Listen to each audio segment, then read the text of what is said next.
बिस्मिल्लाहिर्रहमानिर्रहीम। आज हम chapter number 1 first year biology का स्टार्ट कर रहे हैं। और ये हमारा सीरीज़ है, ये हम एमडिकेट के लेवल से जो है लेक्चर अपलोड कर रहे हैं। और एमडिकेट में सबसे पहला हमारा जो टॉपिक है वो है सेल मेम्ब्रेन। सेल मेम्ब्रेन को आज हम इस लेक्चर में इंतहाई डिटेल के साथ डिस्कस कर रहे हैं।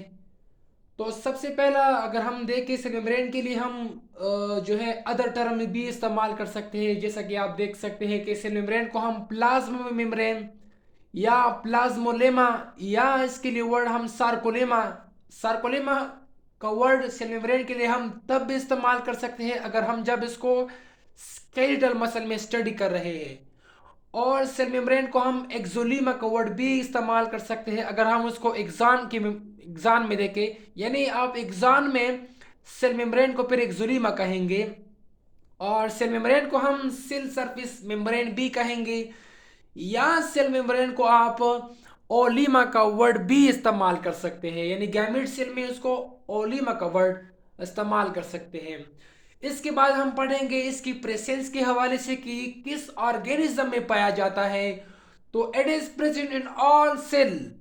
सेल मेम्ब्रेन हमारे पास दुनिया में जितने भी आपको सेल मिलेंगे उन सारे सेल में जो है सेल मेम्ब्रेन पाया जाता है। यानी आप देख सकते हैं कि हमारे पास जो दो सेल है, एक प्रोकैरियोटिक सेल है और दूसरा यूकैरियोटिक सेल है।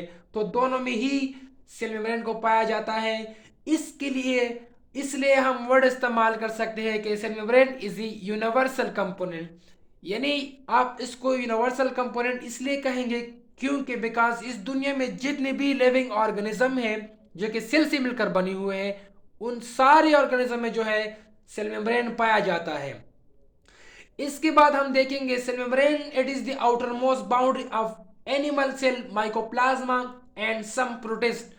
आप जानते हैं कि एनिमल सेल में तो सेल वॉल है ही नहीं, तो सेल वॉल है ही नहीं तो उनका आउटर मोस्ट बाउंड्री पर यही सेल मेम्ब्रेन बनेगा। या अगर आप देखें हमारे पास एक बैक्टीरिया, हालांकि बैक्टीरिया का तो सेल तो होता है, हमारे पास एक बैक्टीरिया होता है माइकोप्लाज्मा। माइकोप्लाज्मा ऐसा बैक्टीरिया होता है कि जिसका सेल वॉल नहीं होता, तो फिर उनका ही cell membrane outer most boundary है। और अगर आप देखें प्रोटेस्ट, तो सम प्रोटेस्ट भी आपको ऐसे मिलते हैं कि जिसमें सेल मेम्ब्रेन सेल वॉल नहीं है तो उनका भी cell membrane outer most boundary of the protoplasm. इसके बाद हम पढ़ेंगे सेल मेम्ब्रेन की लोकेशन के हवाले से। तो सेल मेम्ब्रेन अगर हम प्लांट सेल की बात करें या बैक्टीरिया सेल की बात करें या फंजाई या सम प्रोटिस्ट सेल की बात करें तो it lie beneath the cell wall. यानी हम अगर प्लांट सेल को देखें या बैक्टीरिया सेल को देखें या फंजाई या सम प्रोटिस्ट की सेल को अगर हम देखें तो वहां पर हमारे पास सेल वॉल है। तो सेल वॉल की नीचे हमें जो लेयर मिलता है उस लेयर का नाम है सेल मेम्ब्रेन। इसके बाद हम पढ़ेंगे कि सेल मेम्ब्रेन का स्ट्रक्चर एक्सप्लेन करते हुए डिफरेंट साइंटिस्ट का कंट्रीब्यूशन है। जैसा कि अगर आप देखें सेल मेम्ब्रेन को स्ट्रक्चर को एक्सप्लेन करते हुए मुख्तलिफ साइंटिस्ट ने मुख्तलिफ मॉडल पेश किए। वो हमारे पास कुछ यूँ है। सबसे पहला हमारे पास जो मॉडल था वो गोटर एंड ग्रिंडल मॉडल पेश हुआ सेल मेम्ब्रेन के बारे में। इसके बाद हमारे पास डेनियल डेवसन का मॉडल पेश हुआ। इसके बाद यूनिट मेम्ब्रेन मॉडल पेश हुआ। और फाइनली हमारे पास सेल मेम्ब्रेन के बारे में मोस्ट एक्सेप्टेबल मॉडल जो पेश हुआ वो है फ्लूइड मॉजिक मॉडल। अब हम इसको एक बाय एक डिटेल के साथ जो है डिस्कस कर रहे हैं। हमारे पास सबसे पहला जो मॉडल था वो था गोटर एंड ग्रेंडल मॉडल। ये दो साइंटिस्ट थे, गोटर और ग्रेंडल ने जो है 1925 में पेश किया था। उन साइंटिस्ट के मुताबिक सेल मेम्ब्रेन का स्ट्रक्चर कुछ यूं था कि वो कहते थे कि cell membrane are composed of only lipid bilayer. यानी सेल मेम्ब्रेन में जो लिपिड है वो फॉस्फोलिपिड है और उनके दो ही लेयर है, एक ऊपर लेयर है एक नीचे लेयर है। यही साइंटिस्ट का सेल मेम्ब्रेन के बारे में कुछ यूं कंसेप्ट था। लेकिन फिर साइंटिस्ट ने इन पे इत्तेफाक नहीं हुआ। दो दो और साइंटिस्ट आगे डेनियल एंड डेवसन मॉडल उन्होंने पेश किया। ये मॉडल डेनियल एंड डेवसन ने पेश किया था। कब पेश किया था? 1935 में जो है दो साइंटिस्ट ने जो मॉडल पेश किया था उसको हम नाम देते हैं डेनियल डेवसन मॉडल। और इस मॉडल के मुताबिक सेल मेम्ब्रेन का जो स्ट्रक्चर है वो कुछ यूं है कि cell membrane are composed of two lipid bilayer, यानी सेल मेम्ब्रेन में आप देख सकते हैं कि इसकी टू लिपिड बाइलेयर है और उनके ऊपर प्रोटीन का एक लेयर है। तो ये मॉडल 1935 में पेश हुआ। फिर भी साइंटिस्ट कुछ एग्री नहीं थे। क्यों एग्री नहीं थे? Because there was no invention of electron microscope. Electron microscope तो वहां वक्त तो डिस्कवर ही नहीं था, वो तो 1950 में तकरीबन जो है डिस्कवर हुआ था। इसके बाद एक और साइंटिस्ट आ गए, रॉबर्टसन। उन्होंने भी सेल मेम्ब्रेन के बारे में जो मॉडल पेश किया था वो था यूनिट मेम्ब्रेन मॉडल, और उनका जो डेट था 1955 में 59 में, और वहां वक्त इलेक्ट्रॉन माइक्रोस्कोप डिस्कवर हो चुका था। उसके मुताबिक सेल मेम्ब्रेन, उसने भी यही बात की थी कि सेल मेम्ब्रेन में जो है टू लिपिड बाइलेयर है और उनके ऊपर प्रोटीन है, नीचे भी प्रोटीन है। और ये मॉडल कुछ इस तरह है कि सैंडविच लाइक मॉडल था।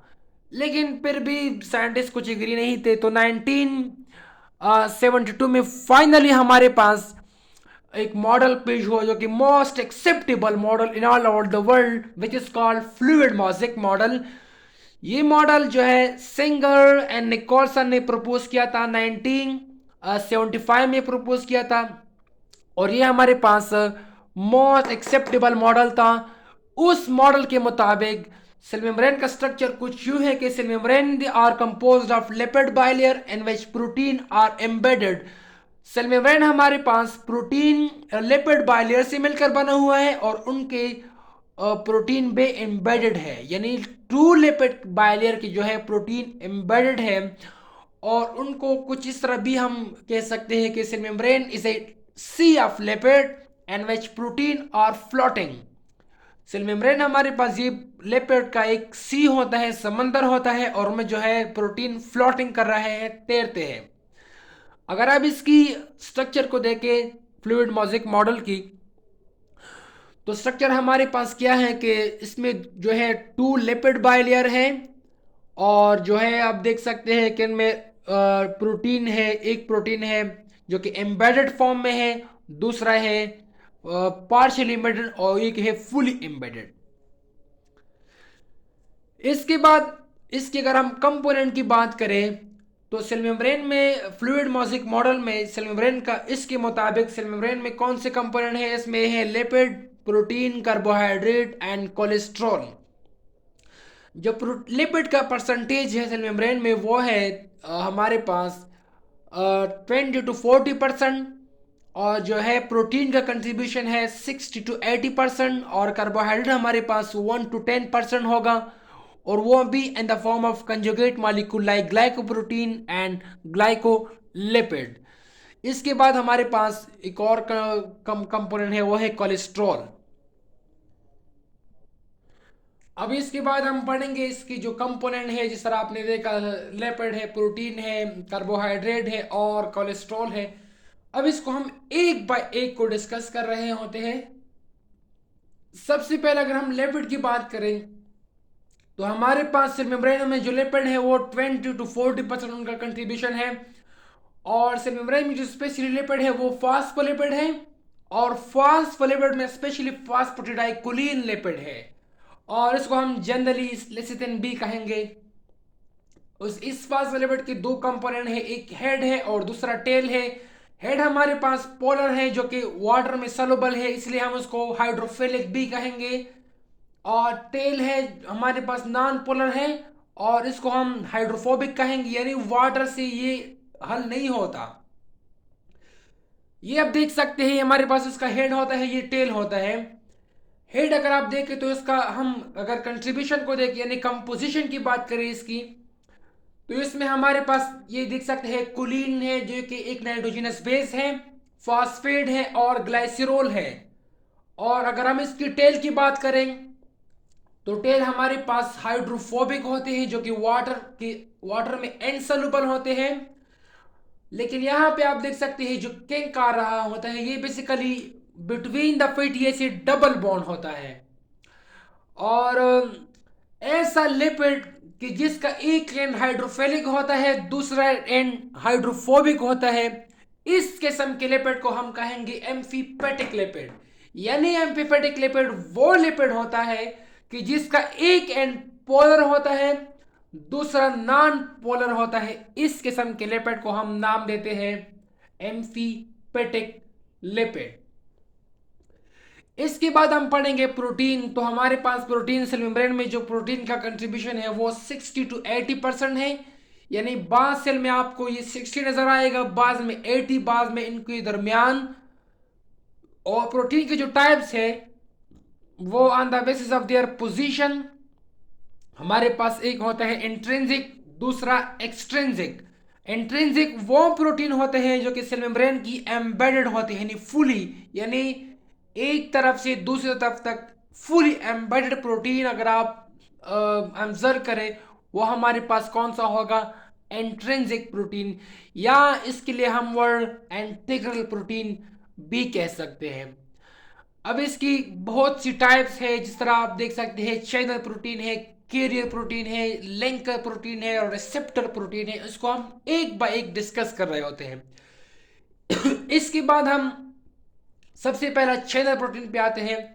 तो they are the passive transport protein, यानी सेल मेम्ब्रेन में ऐसा प्रोटीन कि जो विदाउट एनर्जी इस्तेमाल करके प्रोटीन मॉलिक्यूल को ट्रांसपोर्ट कर देता है, उस किस्म की प्रोटीन को हम नाम देते हैं चैनल प्रोटीन का।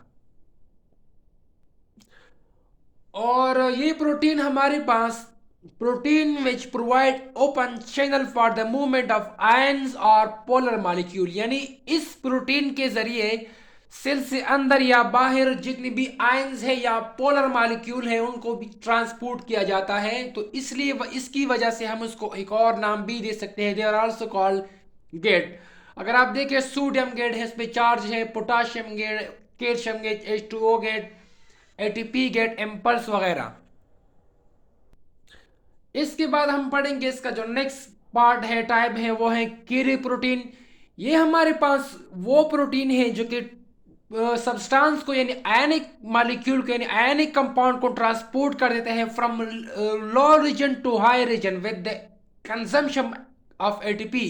यानी कैरियर प्रोटीन वो प्रोटीन होते हैं जो कि सेल की जहां पर इनकी कंसंट्रेशन कम हो वहां से मॉलिक्यूल को ट्रांसपोर्ट कर देता है by using of ATP, ATP को इस्तेमाल करके, एनर्जी को इस्तेमाल करके हायर कंसंट्रेशन की तरफ।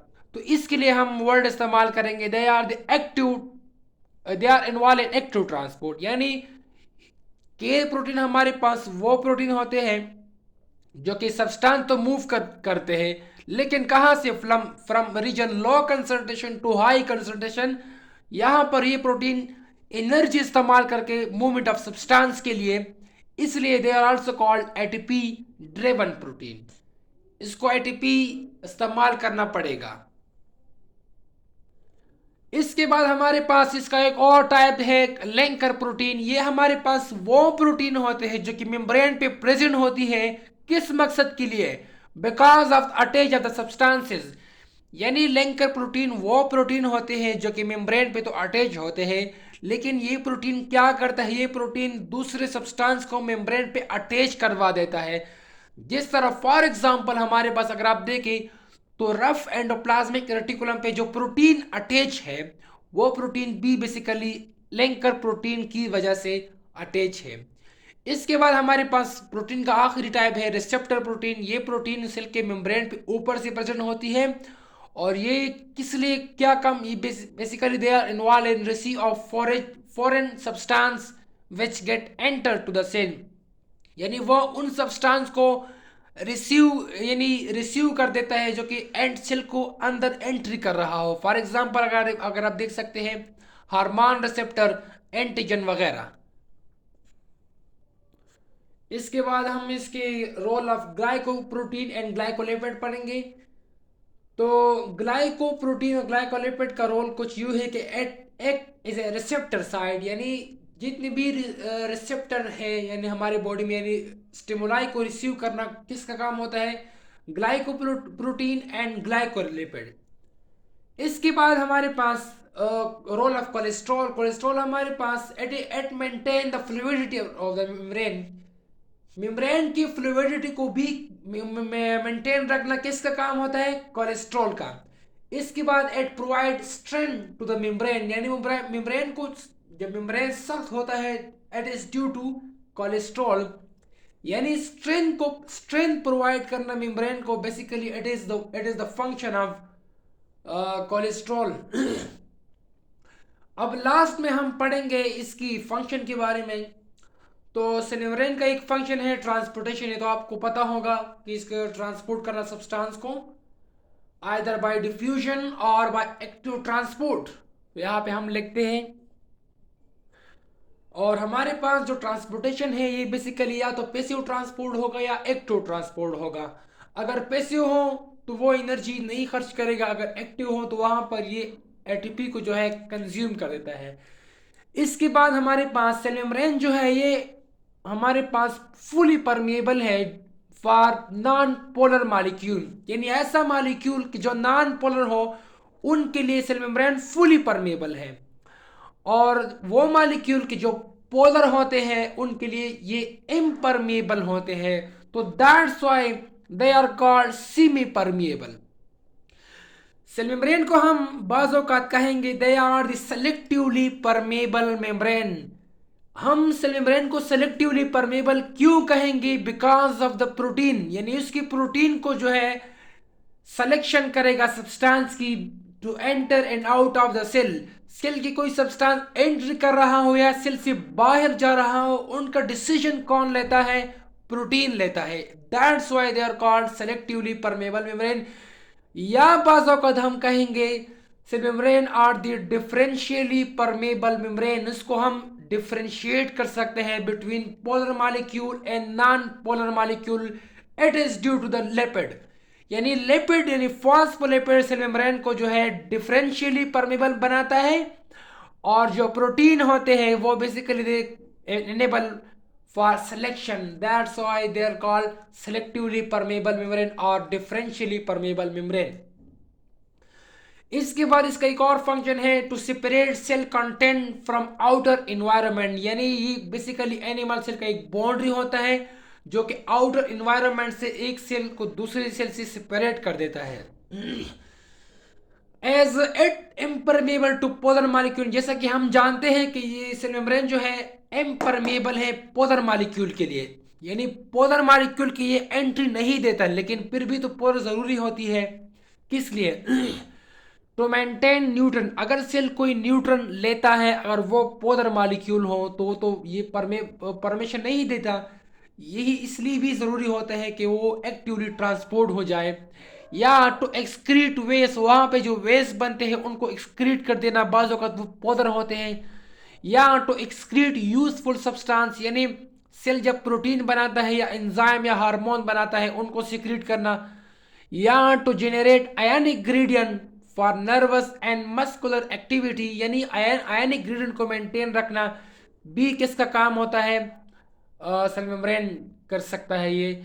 और आखिर में हम देखेंगे to maintain suitable pH for enzymatic activity, यानी बाज़ औक़ात ऐसे एंजाइम होते हैं कि जो कि एसिडिक पीएच पे काम करते हैं। फॉर एग्जांपल अगर आप लाइसोसोम को देखें, लाइसोसोम में हमारे पास हाइड्रोलिटिक एंजाइम होते हैं, वो hydrolytic enzyme basically acidic pH पे काम करते हैं, उनके लिए पीएच को मेंटेन रखना भी सेल मेम्ब्रेन का फंक्शन होता है। और लास्ट में हमारे पास जो फ्लूइड मॉजिक मॉडल में सेल मेम्ब्रेन का हमने जो कंसेप्ट पढ़ा, उनका जो साइज होता है वो 7 नैनोमीटर होते हैं। ये इंतहाई इंपॉर्टेंट है एमसीक्यूज के लिए, यानी फ्लूइड मॉजिक मॉडल का जो साइज होता है वो है 7 नैनोमीटर, उनकी लंबाई होती है। Okay, thanks.